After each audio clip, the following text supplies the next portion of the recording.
gacor. Salam ekspor. Salam ekspor. Kembali lagi di Export Expert Talk, sebuah acara bincang santai bersama saya Haris yang akan menjadi host Anda. Nah, selamat pagi nih, saya lupa mengucapkan selamat pagi dan salam sejahtera bagi kita semua. Pada pagi hari ini kita Kehadiran Yoyok Rubiantono. Nah, sebelum kita bicara nih, kami kan kasih Mas sudah ganggu waktu weekendnya. Matur nuwun. Siap.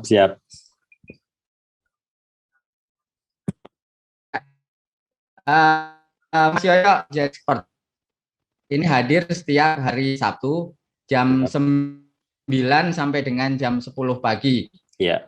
Acara ini live-nya di TV Day, tapi sebenarnya juga untuk tapping di channel saya di Expert Indonesia. Nah, pada pagi hari ini kami berterima kasih kehadiran Mas Yoyo nih, yang beritanya cukup luar biasa. Jadi kita mendapatkan inspirasi dari Mas Yoyo. Kita ingin mendengarkan langsung dari Mas Yoyo mengenai pengalamannya, khususnya terkait ekspor nih, Mas Yoyo. Jadi kerabat desa mungkin sedikit perkenalan terhadap Mas Yoyo ini, nanti mungkin bisa dikoreksi Mas Yoyo. Mas Yoyo ini Sultan Bantul ya, Mas Yoyo ya. KW, Pak. Sultan KW. KW1. Nah, KW1. Nah, mungkin yang KW itu tadi menarik, itu bisa diceritakan. Nggak tahu nih apakah jualannya jualan KW atau enggak. Jadi Mas Yoyo ini terkenalnya salah satu yang dikenal Sultan Bantul, juga ada internet marketer atau mungkin yang biasa kita sebut dengan jualan lewat internet. Terus kemudian beliau juga punya media ya, Mas Yoyo ya, punya media, punya jaringan, dan followers beliau banyak, kesibukan beliau juga banyak sekali. Jadi kita beruntung pada pagi hari ini mendapatkan waktu dari Mas Yoyo untuk sharing-sharing pengalaman beliau, dan khususnya terkait ekspor, Mas Yoyo. Jadi pada pagi hari ini kita bincang santai mengenai ekspor. Mungkin Mas Yoyo bisa memberikan inspirasi terhadap kita semua. Ekspor itu bagaimana? Ekspor itu susah atau enggak? Dan mungkin target miliaran yang ditargetkan kita bersama ini kira-kira bagaimana? Oh ya, satu lagi Mas Yoyo, ini kemarin kita undang, sebenarnya penasaran nih, kemarin kan Deddy Corbuzier sempat hilang nih dari podcast. Nah, saya sebenarnya pengen tahu kabarnya, tiba-tiba minggu ini udah masuk lagi nih, ternyata beliau kena COVID, tapi alhamdulillah sembuh. Jadi mungkin Mas Yoyo bisa cerita juga waktu itu ngobrol-ngobrolnya sama Om Deddy bagaimana. Itu Mas Yoyo. Silakan, monggo Mas Yoyo bisa perkenalan dulu. Assalamualaikum warahmatullahi wabarakatuh, teman-teman semua. Senang sekali kita ketemu dengan teman-teman di sini ya. Semoga ini jadi jadi breakthrough buat kita untuk ini loh, ada sesuatu yang sebenarnya kita bisa ambil kesempatan, opportunity yang kadang-kadang kalau kita nggak ngobrol-ngobrol, ngopi-ngopi gitu, kelewat aja gitu.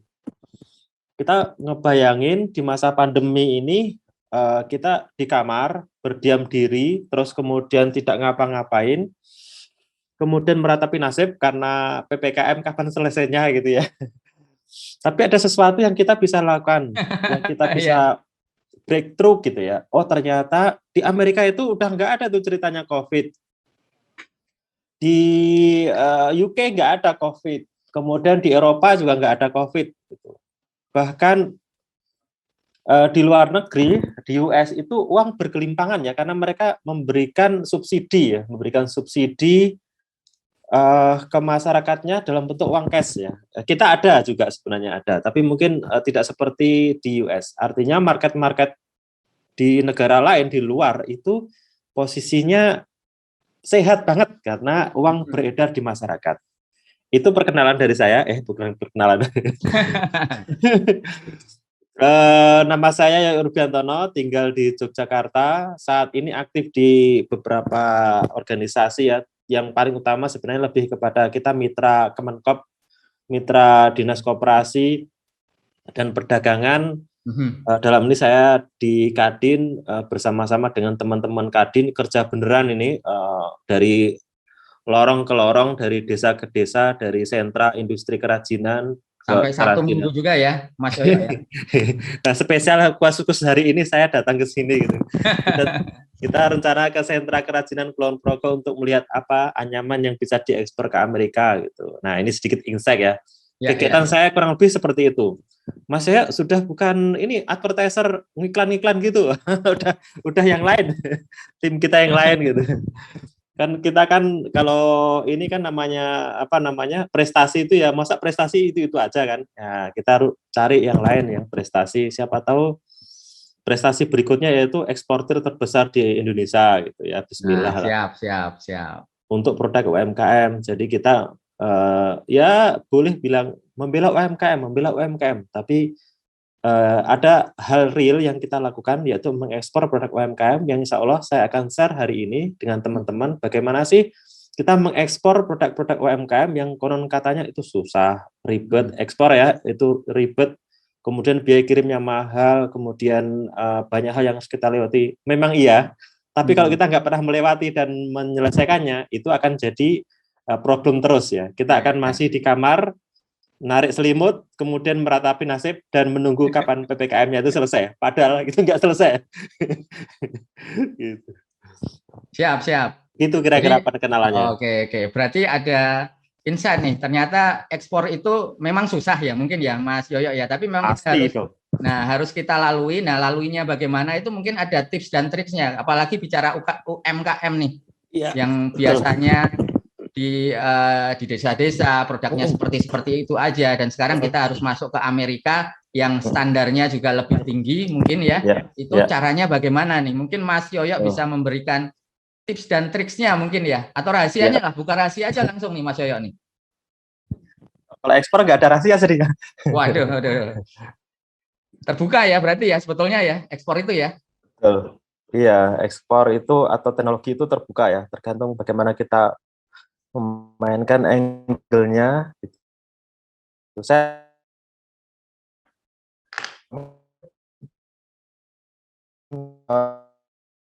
gitu. Tapi yang kita lakukan ini benar-benar menyentuh ke rakyat kecil, masyarakat kecil yang mereka sekarang ini lagi butuh bantuan kita, anak-anak muda seperti kita, untuk ini apa namanya, breakthrough ya, memecah keheningan. Gimana sih caranya? Produk UMKM, yang UMKM itu kan kalau memproduksi kan nggak ada ceritanya tuh kontaineran. Kalau kontaineran udah bukan UMKM lagi. UMKM adalah yang produksinya 10, 20, ya, sudah 100 itu udah cerita itu.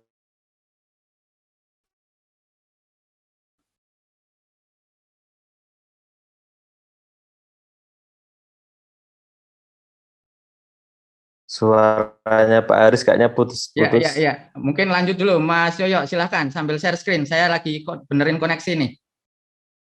Siap. Kalau itu saya izin share screen. Mungkin izinkan saya ini sekitar 15. Nggak banyak, nggak panjang, tapi insya Allah jadi ini.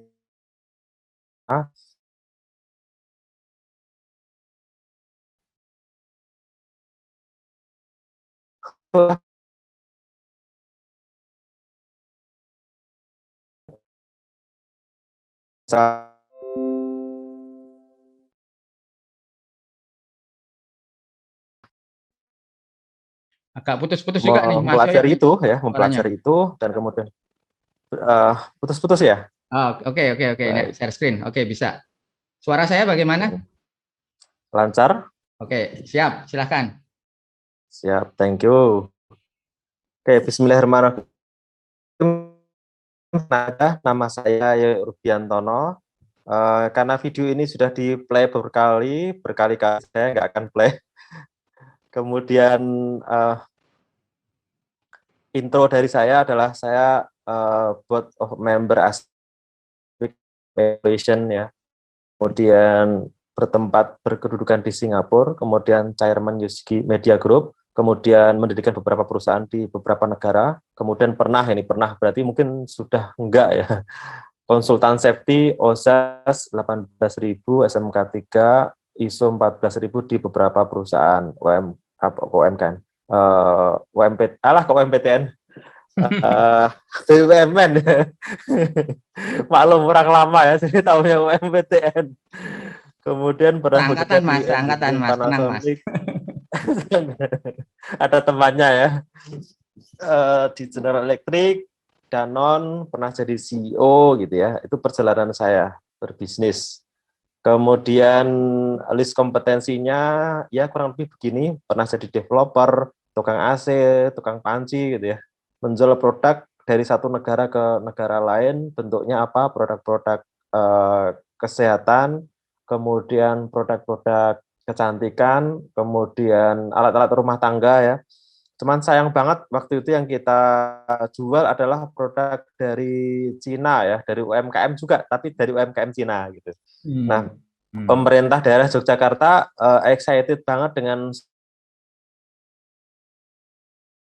yang nggak pernah membuat story yang pernah saya alami ya, dan mereka berharap bahwa UMKM yang disupport itu adalah UMKM di Yogyakarta gitu. Kita ngomongin UMKM apa sih yang kita lakukan gitu buat teman-teman, insya Allah akan saya share. Kemudian kita mindsetnya adalah act globally, think globally, tapi pakai pakai Blankon ya, artinya pakai nuansa atau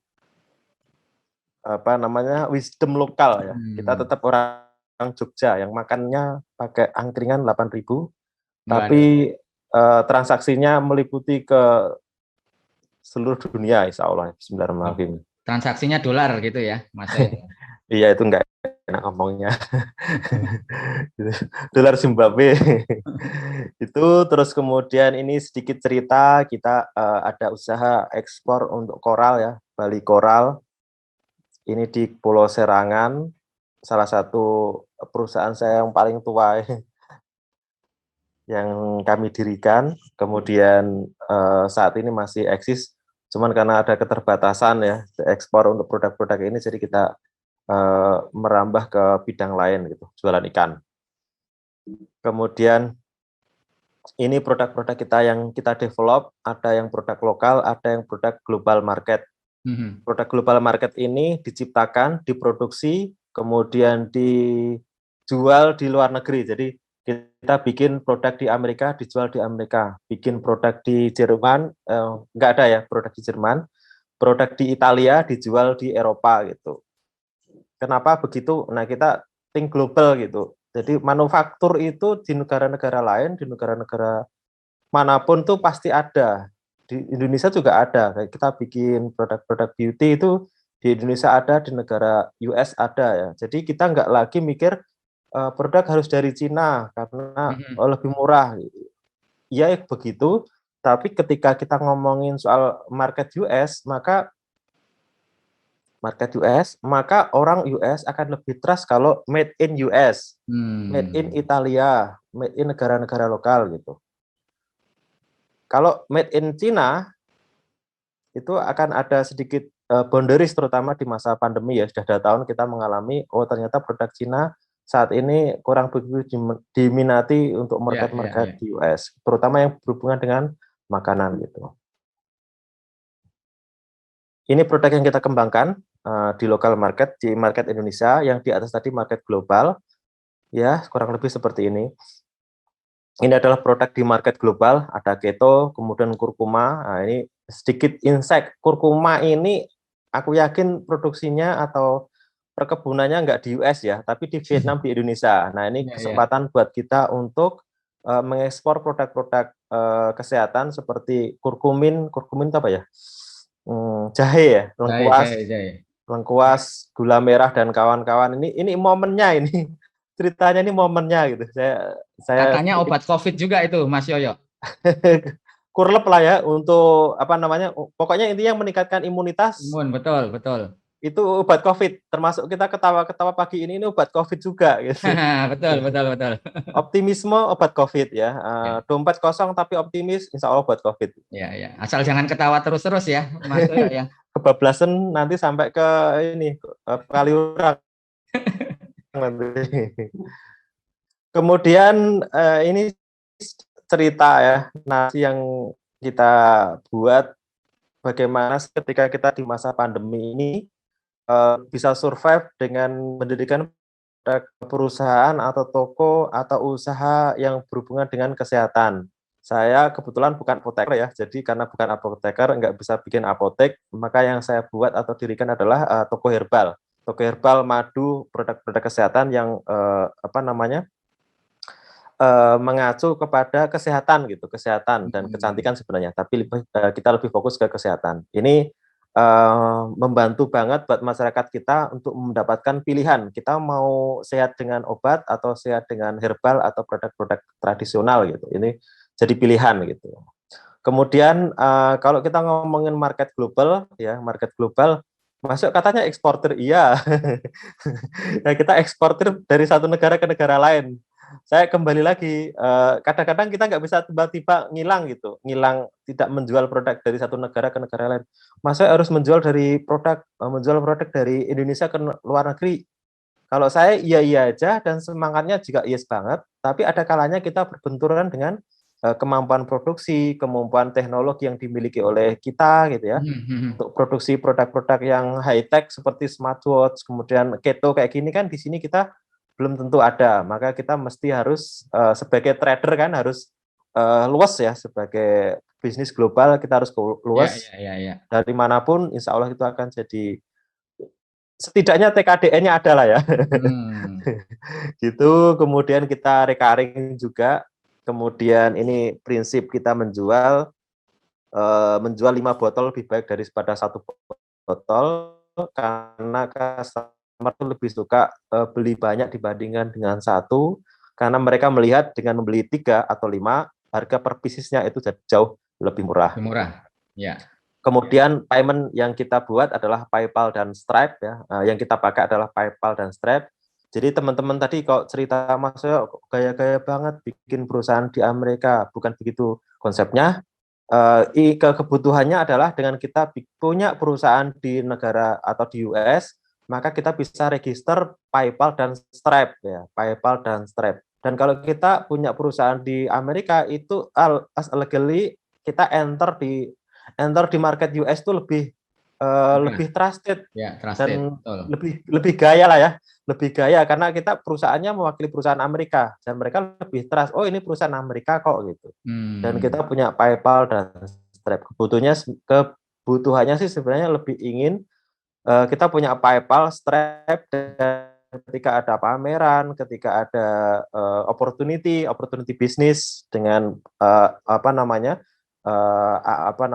market di Amerika, kita bisa enter karena kita adalah perusahaan di US. Kemudian karena kita di Bantul dan tidak melihat market di US secara langsung, maka yang kita lakukan adalah melakukan riset market ya, riset market produk-produk yang sekiranya bisa dijual di negara itu. Misalkan kayak salad resep, produk ini mungkin unik, teman-teman mungkin nggak kepikir, oh ngapain bikin salad di Amerika gitu ya. Ternyata di sana itu produk-produk seperti ini diminati dan demand-nya besar. Dan kerennya adalah produk seperti ini, salad, makanan ringan, snack gitu ya, sifatnya recurring. Apa itu recurring? Nah, di sini. Bulan customer kita cas dan otomatis barang dikirim. Beda konsepnya kalau kita ekspor dalam konteks kontaineran gitu. Kita meminta customer untuk recurring atau subscribe untuk melakukan pembelian produk kita. Jadi setiap bulan kita kirim barangnya ke konsumen gitu, ke konsumen. Ini sedikit gambaran kalau kita ekspor harga di Indonesia itu sekitar 200.000, kalau di luar negeri harganya jadi sejutaan lah ya. Jadi angkanya lebih keren. Nah, yang kita lakukan untuk meriset market di US, kalau kita mau ekspor di US, nah mohon maaf, sebelum saya masuk ke sini, saya sedikit cerita cara kita jualan produk Indonesia ke US tuh gimana? Ini mungkin berbeda dengan teman-teman yang lain atau para eksportir yang mereka konteksnya kontaineran. Kami ini ngejual produk UMKM itu dalam bentuk satuan, jadi langsung ke end user. Ngecer ya berarti ya, Mas Oyo ya? Betul, retail. Jadi dari UMKM yang tadi jumlahnya 10, 20, kita kumpulin nggak apa-apa, kita kumpulin. Kita kumpulin, mereka juga akan banyak, toh akhirnya juga ketemunya satu kontainer, 2 kontainer kan. Kemudian kita kirim ke US, kemudian masuk ke gudang Amazon atau gudangnya teman-teman konjen di Amerika. Kemudian dari situ kita mulai start marketing ya, start marketing menjual produk-produk yang kita pilih ya dari UMKM itu ke end user.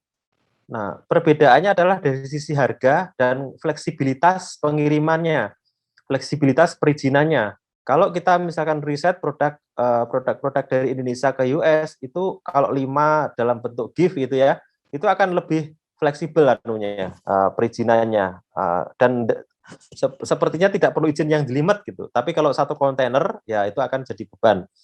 Dan yang penting bagi saya ini act dulu ya, bertindak dulu ya, berusaha dulu. Nanti kalau urusan kontaineran bisa kemudian kok, itu dalam waktu dekat itu bisa kemudian.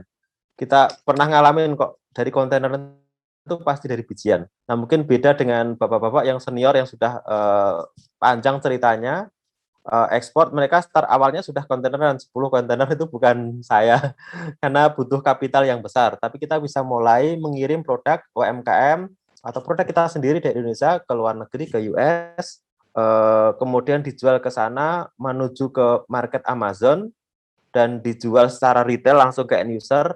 Nomor satu, profitnya lebih keren karena langsung ke end user. Yang kedua, barang yang kita kirim nggak terlalu banyak. Misalkan contohnya tas kulit, itu kan biji harganya 200.000, 300.000. Kemudian kita jual ke market US harganya 800.000. Dikurangi misalkan biaya kirimnya 250 ribuan lah, kurang lebih 250.000 ditambah 300.000 itu 550.000. Masih ada sisa profit 250.000. Ya. Ini kalau dan market di US itu market yang sehat. Artinya kalau kita menjual produk-produk kayak gitu, itu akan diterima oleh market nomor satu. Kalau nggak laku, ya kita kehilangan 10 tadi lah, nggak apa-apa.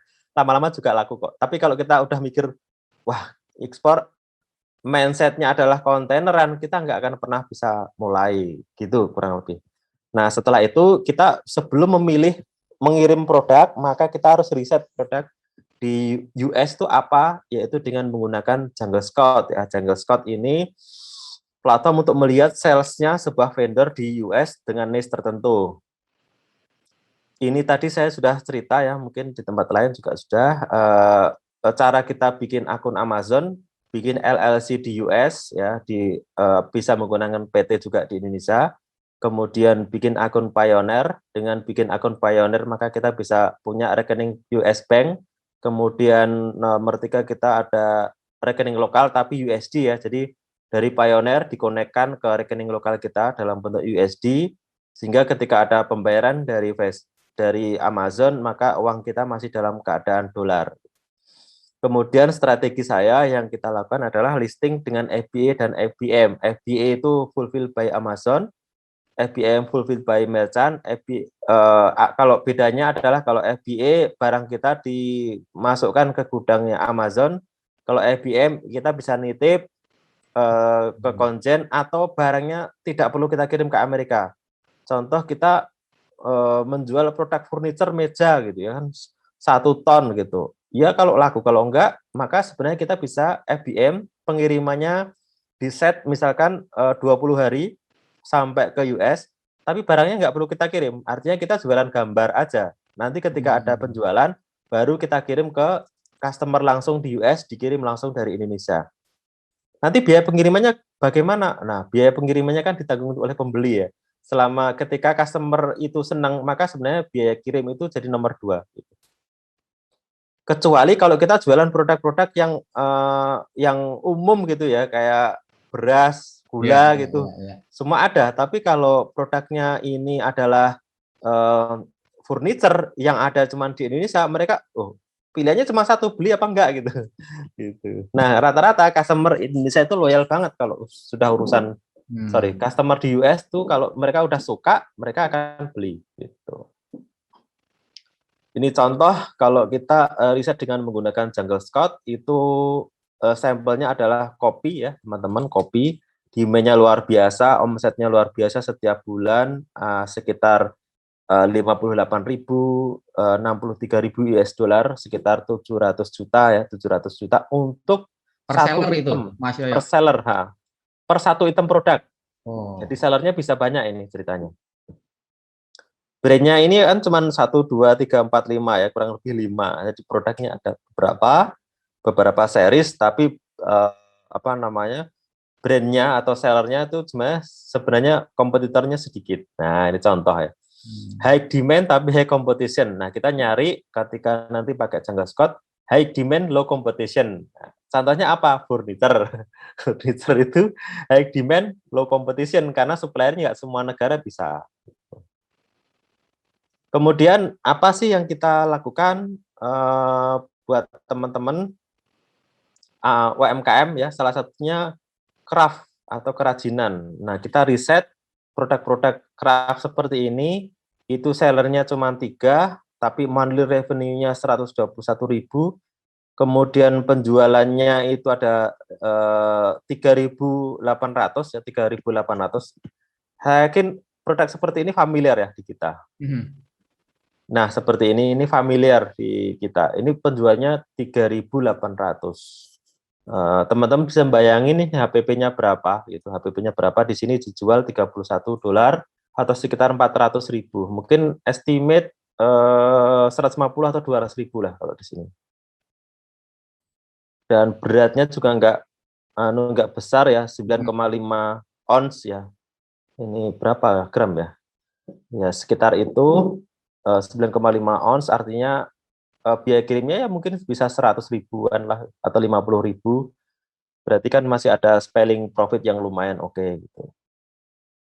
Ini contoh produk yang winning di sana. Kemudian ada setiap produk punya unique selling point, ada unique selling point-nya. Kemudian ini tas rajut ya, tas rajut. Ini juga made in Indonesia, aku yakin, dan kita familiar di sini. Ini detailnya tas rajut begini. Kemudian ya sama ini. Kemudian setiap produk ada unique selling point-nya. Kemudian ada garansinya, kalau rusak bisa diganti gitu. Sampai lokasi atau ke customer itu rusak bisa diganti. Kemudian ini straw shoulder back straw clutch untuk woman ya. Ini pasti made in Nusa Tenggara Barat ya, ini di Nusa Tenggara Barat. Kemudian ada produk detailnya. Kalau di US ini dipakai untuk bawain handphone dan lain sebagainya. Orang di US sangat menghargai yang hubungannya dengan natural, kemudian reuse, kemudian alami gitu ya, alami natural. Kemudian itu tas kulit, kalau ini jelas ini branded ya, Aron ya. Tapi kurang lebih kalau kita bikin kayak gini, ini di Indonesia pun bisa gitu. Brandnya nggak harus Aron ya, jadi ya, kita bisa bikin brand sendiri, tapi kita bisa membuat produk similar dengan brand kita sendiri. Ini detailnya ya. Kalau US senang banget yang produknya itu looknya itu nggak mengkilap kayak kita. Kalau kita kan suka produk kulit itu suka yang ini ya, mengkilat terus kemudian gitu. Kalau di sana suka yang kusem-kusem gitu ya, natural gitu. Berarti jualan bekas saja kali ya Mas ya. Iya juga. Gitu. Kurang lebih seperti ini, yang ada serat-seratnya itu serat alaminya kelihatan. Kalau dicat gitu ya, disamak sampai penuh gitu baru laku. Beda konsep. Kemudian ini sarung tangan, ini adalah produk-produk yang winning yang kita riset. Kemudian sarung tangan seperti ini. Ini adalah produk ini yang kita pilih atau yang kita tampilkan di atas 3.000 ya, 3.000 pieces. Kemudian ya pasti ada produk detail sama ini unique selling point-nya. Kemudian cara kita generate traffic itu dengan menggunakan Facebook Ad, Google Ad. Kemudian kalau kita mau yang gratisan pakai email marketing. Yang keempat kita pakai Quora, Medium, website review. Yang 3, 4, 5 ini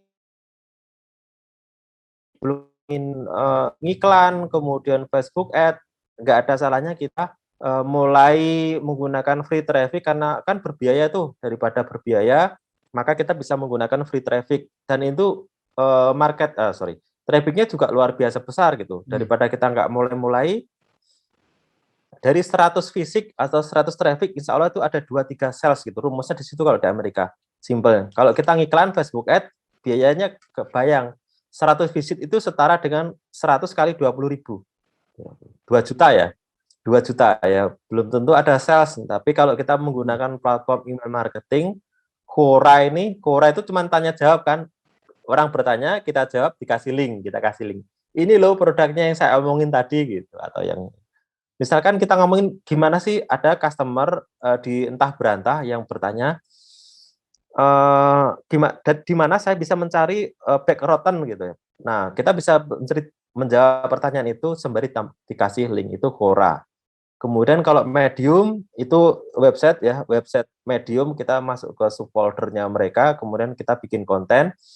Karena Medium itu high rank, PR rank-nya itu tinggi, begitu kita bikin konten, kemudian ke indeks, maka itu juga otomatis akan ke indeks oleh Google, masuk ke search engine, orang akan masuk ke situ dengan menggunakan keyword tertentu dan masuk ke Amazon kita, gitu, website Amazon kita.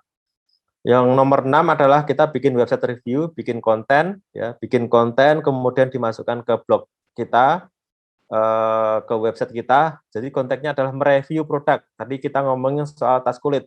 Nah, ini kita review bahannya apa, kemudian benefitnya apa, kemudian apa yang kita bisa lakukan dengan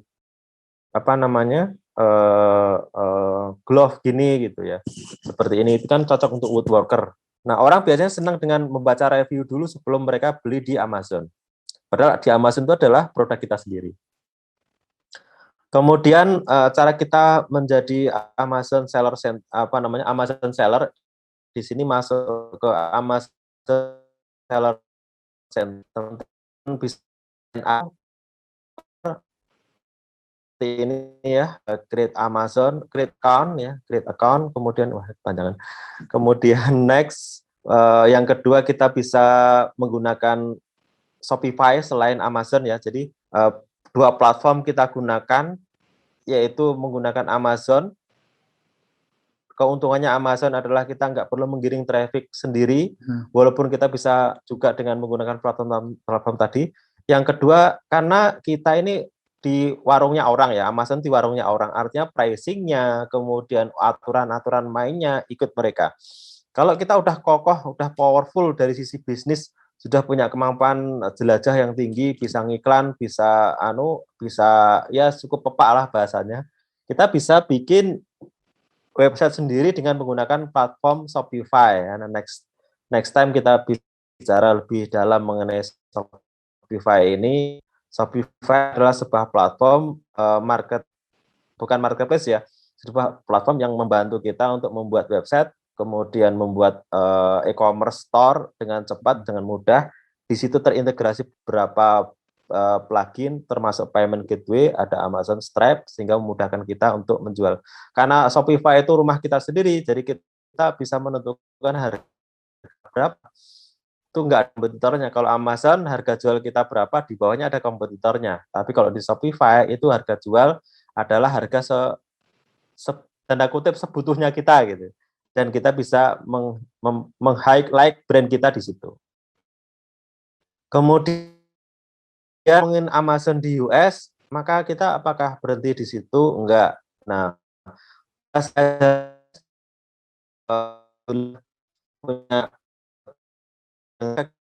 kita mau ke Kanada, US Kanada, ini US. New Zealand, Australia, New Zealand, baru Eropa ya. Kita masuk ke Jerman, UK, kemudian enggak biasanya Italia sukanya lihat belinya di online gitu. Nyesel ya. Masuk ke Afrika, kemudian baru ke adalah kita masuk ke Cina nih. Next time kita masuk ke Cina karena kita nggak bisa iklan Facebook di Cina ya. Kemudian kita belum masuk ke Amerika Latin, tapi akhir-akhir ini kita udah mikir untuk ke Argentina, kemudian ke Brasil, karena sebenarnya Argentina, Brasil itu sudah kayak Indonesia banget gitu anunya, culture-nya gitu. Gitu. Jadi yang biru-biru ini adalah negara yang sudah kita jualin bahasanya ya. Ini sampai ke Kutub Utara juga ini. Wah, Eskimo gitu. Nah, produk-produknya apa? Salah satunya adalah produk dari Cina. Tapi kita saat ini fokus ke Indonesia, market-market produk-produk UMKM kita jualin. Kayak saya cerita tadi, ini tas kulit ya, tas kulit ini bisa menjelajah ke hampir semua negara. Kemudian leather bag ini pasti kalau orang Jogja udah familiar ini belinya di mana, kemudian harganya berapa. Kemudian kita mau sesuatu yang baru, yaitu memperkenalkan dunia ini dengan produk-produk herbal. Produk-produk herbal ini kita pengen supaya dikenal oleh masyarakat dunia di US, kemudian di di Timur Tengah, kemudian di hampir semua negara, dan kita tinggal satu lagi yaitu perizinan. Nah, bagaimana cara kita untuk mendapatkan perizinan? Ternyata untuk melakukan perizinan produk-produk kesehatan kecantikan itu nggak ribet selama kita ada FDA approve-nya di US. Kemudian dengan FDA ini tanda kutip ya sebenarnya itu hanya untuk berlaku di US. Tapi begitu ada FDA itu seakan-akan kita bisa menjual di seluruh negara gitu.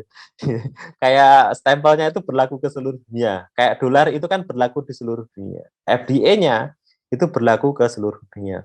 Nah, supaya kita nggak ribet, cara jualnya adalah kita menjual secara retail, menjual bijian ke end user. Sehingga bahasanya bukan konten run, tapi bijian. Dengan bijian, maka persyaratan-persyaratan yang jelimet itu kita bisa lewati dulu. Nanti kalau sudah besar, misalkan market di US itu membutuhkan produk herbal A gitu ya. Ternyata marketnya sudah besar, terus kemudian kita punya partner di sana, maka kita bisa mulai menjual konteneran. Tapi percayalah, kalau kita ngekspor itu startnya bukan konteneran, tapi bijian. Dan kita sudah lakukan itu. Insya Allah teman-teman bisa menginspirasi terinspirasi apa yang sudah saya lakukan, dilanjutkan, kita kerja bareng-bareng, kemudian gawe serius bareng-bareng, dan menurut saya ini adalah momen di mana kita itu bisa menguasai dunia dengan perdagangan. Gitu teman-teman semua, sharing kita hari ini, saya terima kasih banget. Kita akan lanjut ke tanya jawab. Siap. Saya kembalikan menarik sekali ke nih, Mas Yoyo. Gambar terakhirnya juga Ultraman. Nah, tapi sebelum kita tanya jawab nih, sudah banyak yang bertanya, kita ada pesan-pesan yang akan muncul. Silakan.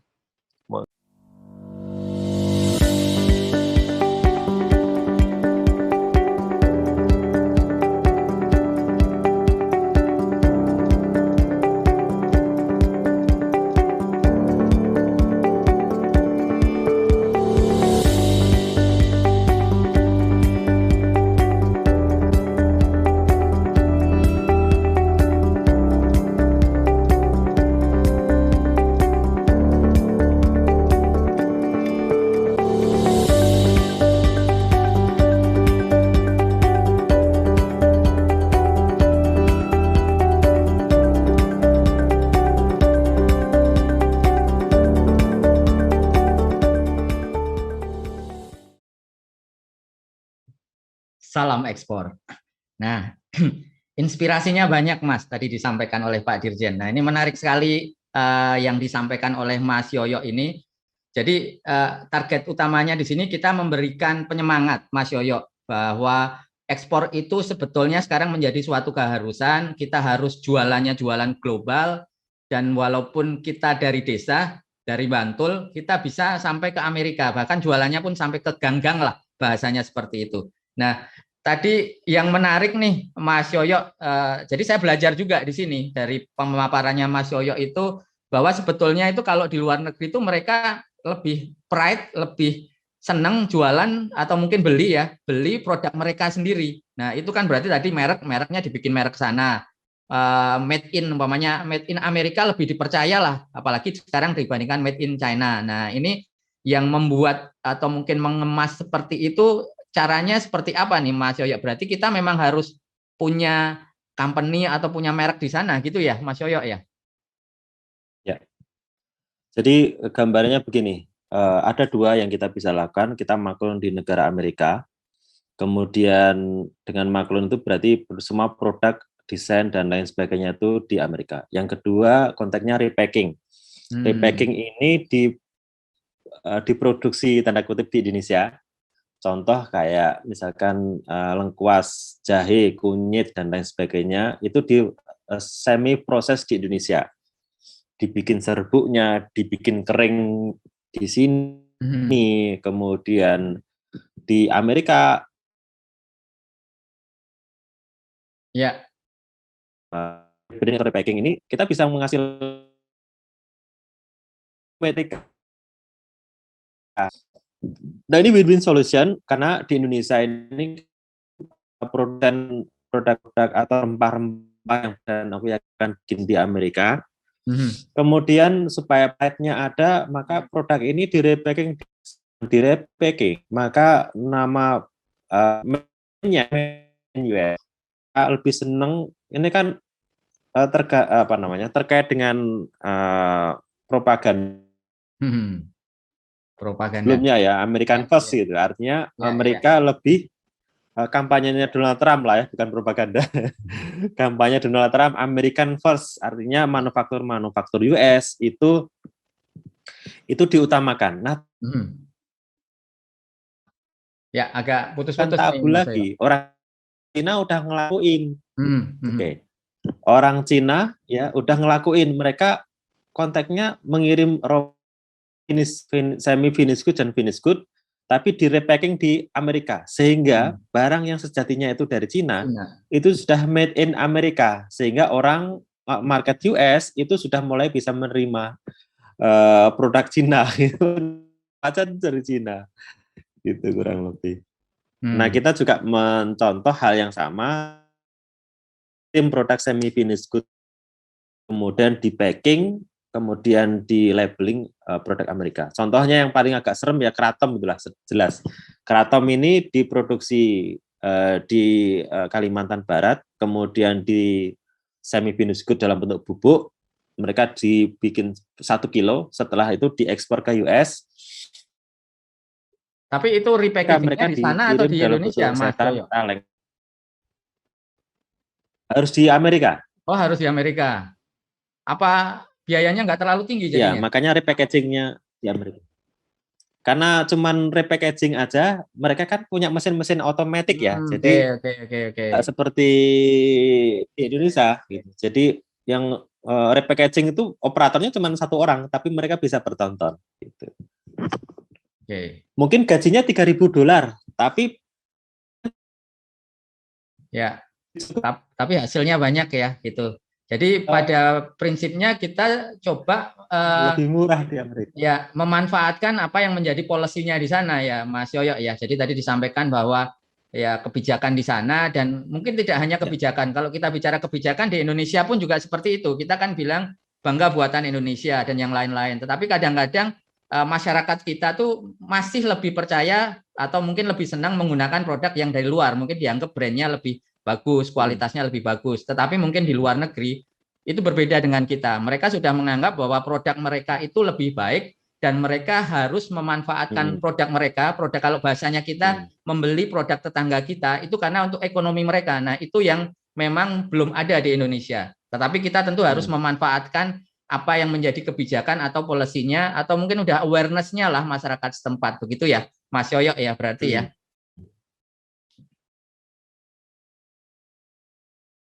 Si pemerintah ketika mereka mengkonsumsi produk-produk lokal, insentif pajaknya ada, kemudian manufakturnya juga disupport, sehingga itu jadi policy berubah menjadi awareness gitu.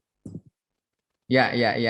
Wah, itu menarik. Dan kelihatannya tidak hanya di Amerika itu, Mas Yoyo. Jadi di beberapa negara maju, ini mungkin Mas Yoyo juga tahu, di Australia seperti itu juga, di Eropa juga seperti itu. Jadi untuk negara-negara yang mungkin level ekonominya tinggi, itu mereka sudah percaya, awareness masyarakatnya memang sudah seperti itu. Kecuali mungkin kita mau masuknya ke Afrika ya, mungkin Afrika ngomong produk Indonesia, mereka lebih percaya, mungkin seperti itu. Contohnya Indomie kan jadi udah produk Afrika tuh jadinya.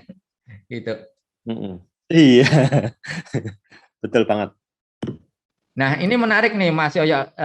Kita ini kenapa live-nya juga di TV Desa, kita kan ingin membangun awareness, tapi awareness terkait ekspor, bahwa ekspor itu harus. Kalau tidak, bahkan kan tadi kita sempat sampaikan produk luar pun masuk ke Indonesia dan kita mau malah membelinya produk luar tersebut. Nah, gimana caranya supaya produk kita, kalau kita nggak jual di luar ya nanti akhirnya kita akan kalah juga kompetisinya begitu.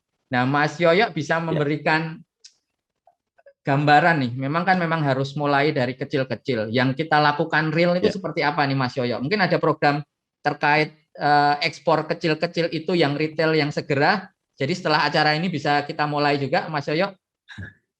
Baik, sepertinya tadi saya melewatkan satu slide yang sebenarnya menjawab pertanyaan ini ya.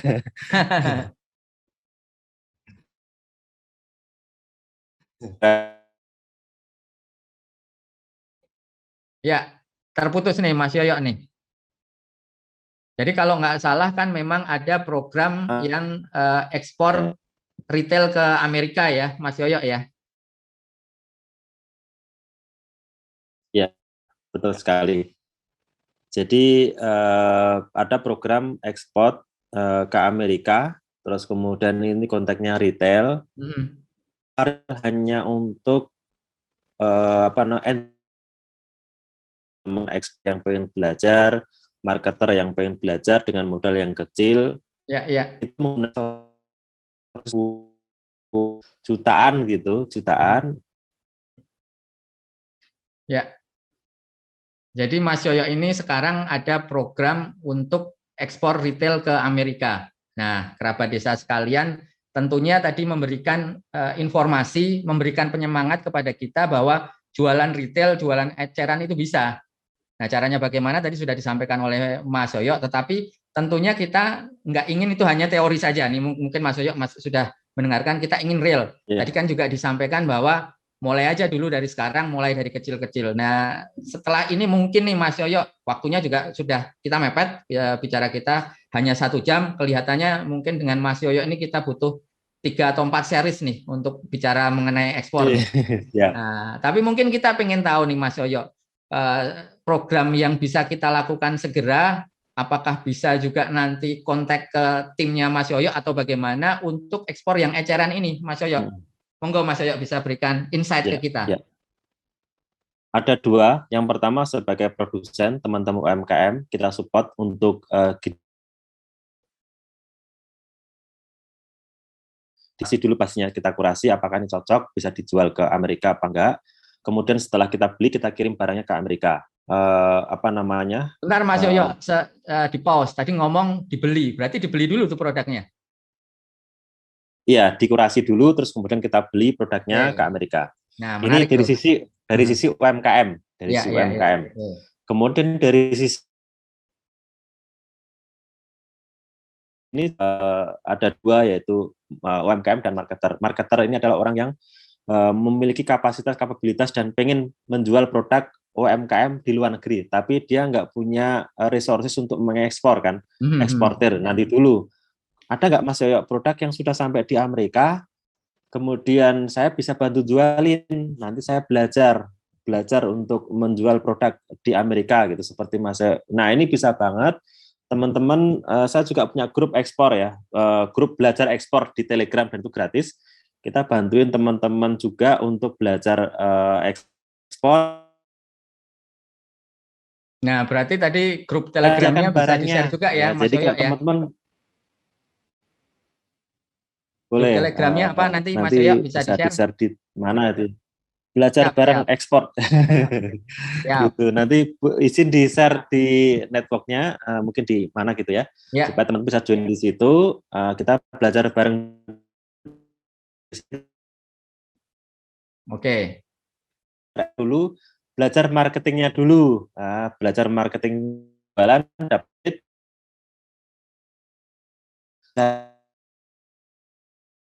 kita bisa ekspor. Tapi kalau kita sudah ada demand kan enak nih, tinggal kirim barang milik sendiri, nanti dijual di platform Amazon, Etsy, eBay, kemudian dijual di Shopify sendiri. Itu cuma proses waktu sih. Tapi kalau sudah setengah jalan, Mas ya produknya sudah ada di sana gitu, tinggal dibantu jualin boleh nggak? Boleh banget.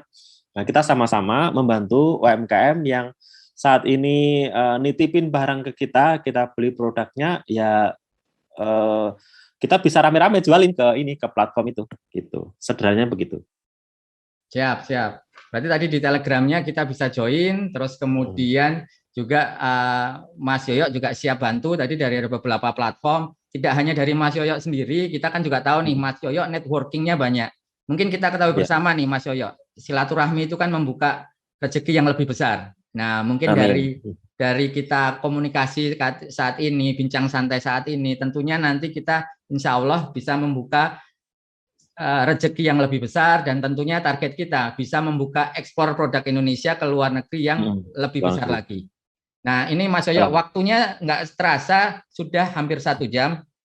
Kita ingin ada semacam closing statement lah mungkin dari Mas Yoyo untuk menyemangati kita semua bagaimana ekspor itu ternyata sekarang harus mudah dan bisa kita lakukan dari saat ini. Dan mungkin Mas Yoyo juga bisa memberikan informasi singkat kira-kira kalau mau kontak Mas Yoyo itu bagaimana. Monggo Mas Yoyo. Ya, bismillahirrahmanirrahim teman-teman semua, thank you banget, hari ini kita berbahagia sekali bisa sharing di sini ya. Tujuan saya Tak Lain dan Tak Bukan adalah pengen mengajak teman-teman semua untuk mikir ekspor ya. Kenapa? Dan ekspor ini akan daing kita di kancah dunia internasional gitu. Dengan kita ekspor, kita menguatkan teman-teman. Terputus nih Mas Yoyo. Terputus ya? Ya, iya. Siap. Jadi saya pernah diobrolin di sebuah sawah-sawah ibu-ibu itu. Ini produk ini akan diekspor oleh Mas Yoyo. Gimana ceritanya itu sampai sebegitunya? Nah, memang narasi ini dibawa oleh Kementerian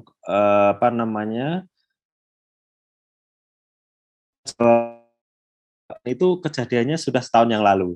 Nah, karena itulah saya ingin membuat ini jadi nyata ya, membawa produk UMKM, membawa produk-produk yang tadi diobrolin sama ibu-ibu tadi, ibu-ibu di sawah ya, di sawah itu benar-benar menjadi ya. Harus beli juga, Bu, tempo ya Bu ya gitu. Tempo 3 bulan. Nah, dalam waktu 3 bulan kita harusnya sudah bisa jual produk-produk ini ke market US. Kalau kita bisa menjual setengahnya aja itu sudah masuk HPP sih. Setengahnya tinggal dari untuk profit kita. Artinya sebenarnya kalau kita mau berani ya, berani, yakin, optimis, ya kemenangan akan kita gapai. Produk-produk UMKM dari ibu-ibu mak-mak tadi yang ada di sana, kita mulai dari tas kulit, jaket kulit, dan sarung tangan, dan lain sebagainya, itu kan nggak ada keperluan FDA kan, kita beli, atau konsinyasi dengan ibu-ibu, Bu, kita konsinyasi aja, atau Pak, kita konsinyasi, nanti 3 bulan, 4 bulan barangnya kita bayar, gitu. Laku nggak laku, kita bayar. Nah, kirimlah ke Amerika, kemudian masukkan ke FBA Amazon, kemudian kita start selling. Kalau itu sebenarnya kalau produknya terlisting di US, itu sebenarnya marketnya udah lumayan gede, itu ada 400 juta market Amerika, yang mereka senang dengan produk-produk kita, hanya perlu di listing. Ketika sudah sampai di listing, maka kita akan benar-benar tahu mana produk yang demand-nya gede, mana yang nggak demand-nya gede, mana yang laku, mana yang nggak laku. Ketika kita tahu produknya ini laku, maka kita refill gitu ya.